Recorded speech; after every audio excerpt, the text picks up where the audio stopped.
¿Qué es una biografía? Es sencillamente la historia de una vida. Nos relata los acontecimientos de una persona desde su nacimiento hasta su muerte.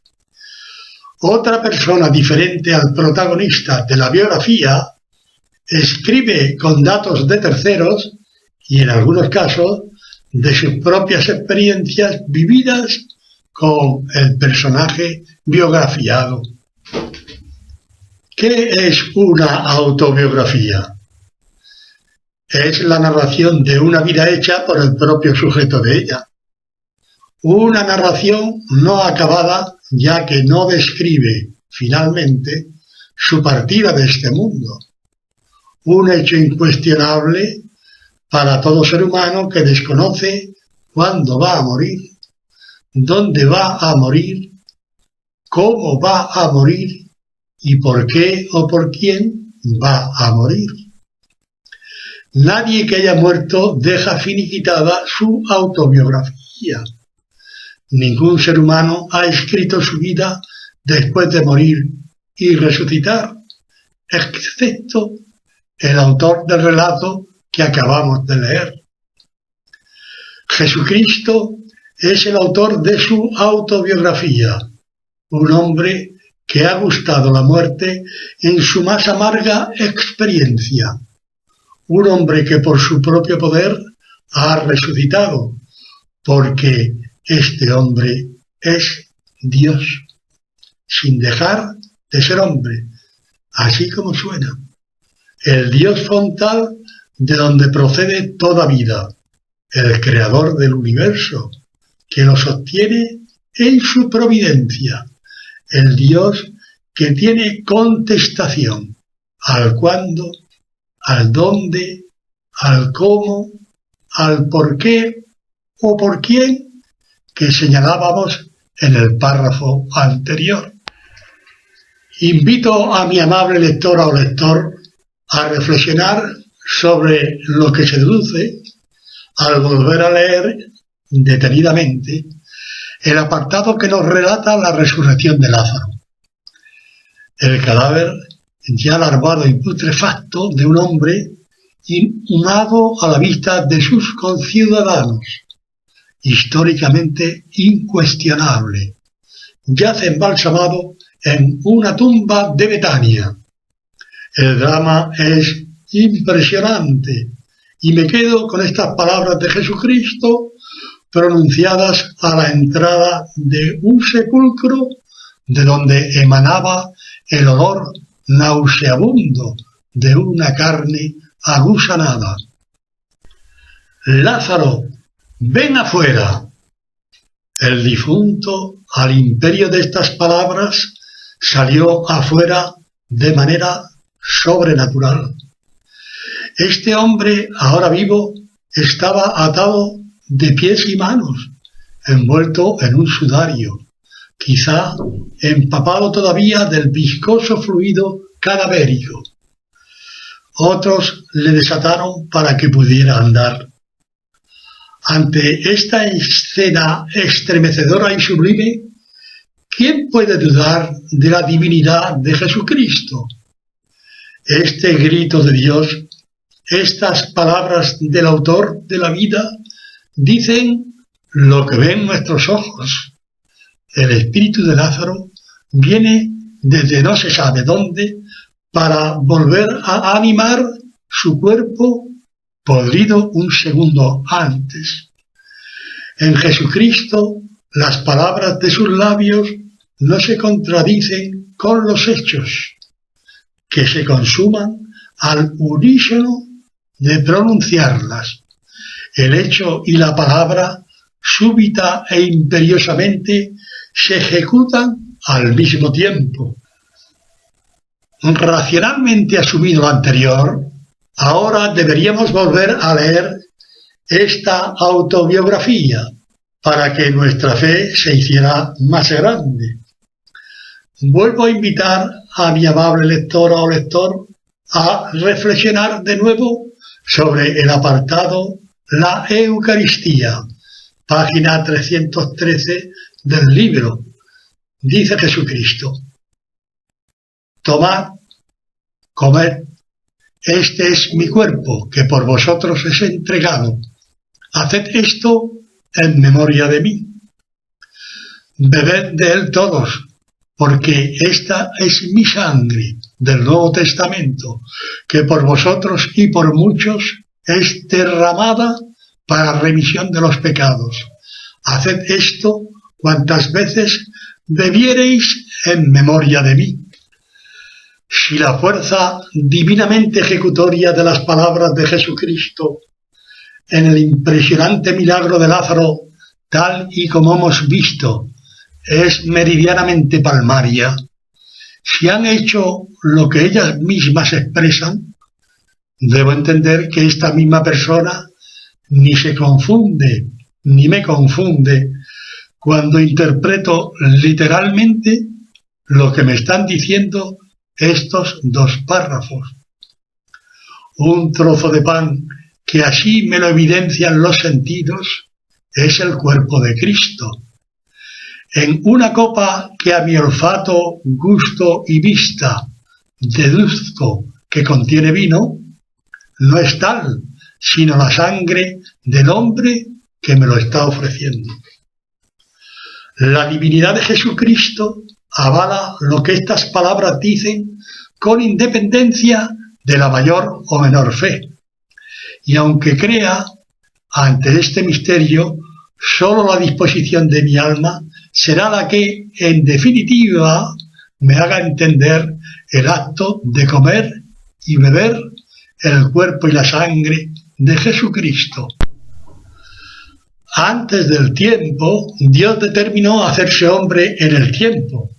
El Verbo del Padre, el Hijo engendrado en la eternidad, decide desprenderse de su rango divino para asumir la naturaleza humana sin dejar de ser Dios. En un misterio insondable, la segunda persona de la Santísima Trinidad, en un acto de anonadamiento infinito, se hace un ser humano, sin perder sus atributos divinos. Se hace hombre para tener voluntad de hombre y padecer y morir como morimos los hombres. Toma sobre sí el pecado de la humanidad, se entrega en manos de sus hermanos para morir muerte de cruz precisamente por ellos. En el Calvario contemplamos a primera vista un hombre clavado en un palo en forma de cruz. Sin embargo, para un cristiano, quien allí está colgado en patética agonía es Dios.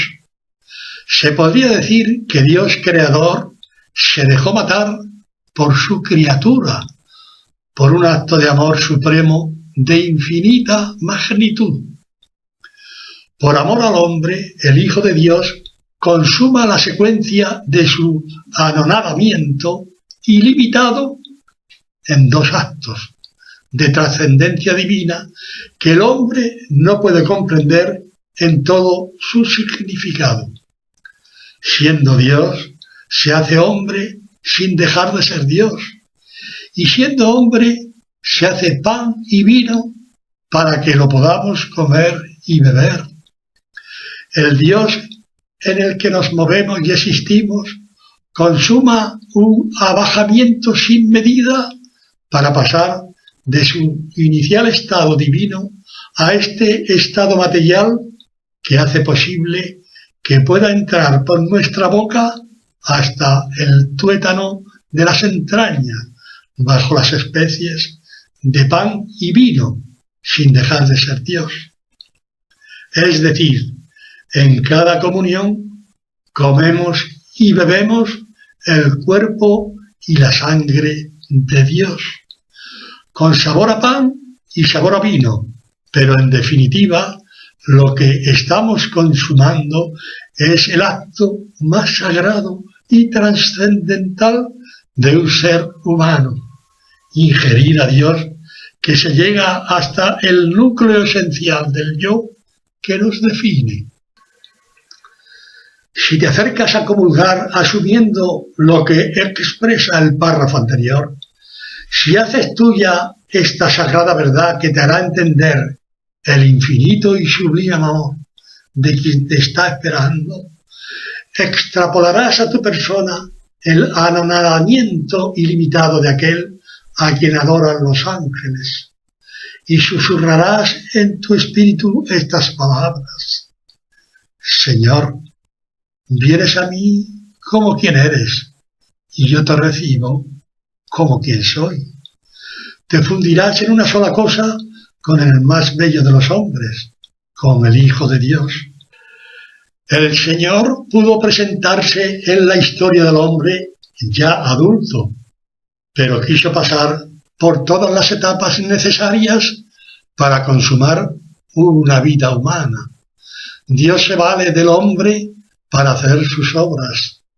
Quiso contar con la libertad soberana de una preciosa jovencita judía llamada María, que no le defraudó.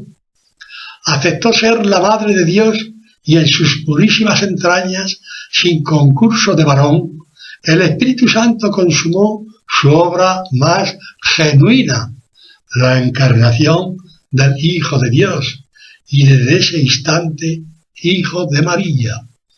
Comienza el abajamiento de Dios haciéndose hombre con la humilde y sagrada colaboración de una mujer, el orgullo de nuestra raza. Aquí termina la primera etapa que nos muestra el desprendimiento del rango divino a favor de la naturaleza humana. Veamos la segunda. Ya hecho ser humano, el autor de la vida, Jesucristo, decide volver a anonadarse hasta el extremo. El que es hombre y Dios a la vez, determina hacerse realidad incuestionable para los ojos de la fe, aunque esté oculto a los sentidos bajo las especies de pan y vino. Otra vez necesita del concurso, en este caso, de un varón, para que en la consagración de la misa se cumpla su promesa.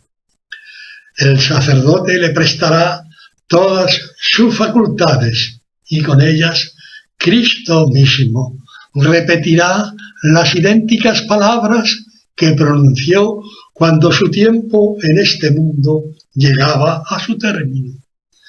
Después, en breves horas, morirá muerte estremecedora de cruz. Hermana mía y hermano mío, que ha llegado hasta aquí en la lectura de este libro. Con este epílogo he querido asegurarle que Dios hace sus obras, pero yo creo que las más trascendentales las hace con la libérrima colaboración de los hombres y mujeres que se escoge de este mundo. A unos 2000 años de esta hora, 4 hombres tocados por el Espíritu Santo escriben los 4 evangelios que llevan su nombre: Mateo, Marcos, Lucas y Juan. Como eficaces instrumentos en las manos de Dios, no emplean ni una palabra más ni una palabra menos que las necesarias según la inspiración divina de la que han sido dotados. Si asumo los razonamientos anteriores en los que se me muestra que para Dios todo es posible, con mucha fatiga y considerándome el más indigno de los hombres, debo asegurarle que esta autobiografía de Jesucristo solo se puede entender como tal si se está seguro que el protagonista ha sido realmente quien la ha escrito. Evidentemente, este libro no lo ha escrito físicamente el mismo Cristo. Tampoco la consagración la hace visiblemente el mismo Cristo, sino que cuenta con el hombre que le prestará sus atributos. La autobiografía de Jesucristo es consecuencia de una concordancia evangélica relatada finalmente en estilo autobiográfico. El texto canónico de la Iglesia Católica se ha concordado y se le ha añadido unos muy pocos términos que lo convierten en una sola redacción autobiográfica. En mi caso se da con plenitud de significado ser el instrumento por sí mismo miserablemente inútil, usado por Dios para escribir su vida entre los hombres. Este libro, como venimos diciendo, ha necesitado 35 años para escribirse y ya ha llegado hasta los lugares más recónditos del mundo. No es una casualidad un piadoso trabajo de un hijo de la Iglesia Católica, donde quiere vivir y morir. Este libro es lo que define su título, Vida de Jesucristo contada por Él mismo. Lo escrito está para siempre. Quiera la madre de mi autobiografiado, la Virgen María, poner lo que a mí me ha faltado para gloria de su Hijo, Jesucristo, el Hijo de Dios y Padre mío, a los pies de este eterno y misericordioso Padre, quedan para siempre el libro y el instrumento que lo adora en amor para gloria suya, que es la única gloria mía. Madre mía, pon tú lo que a mí me haya faltado.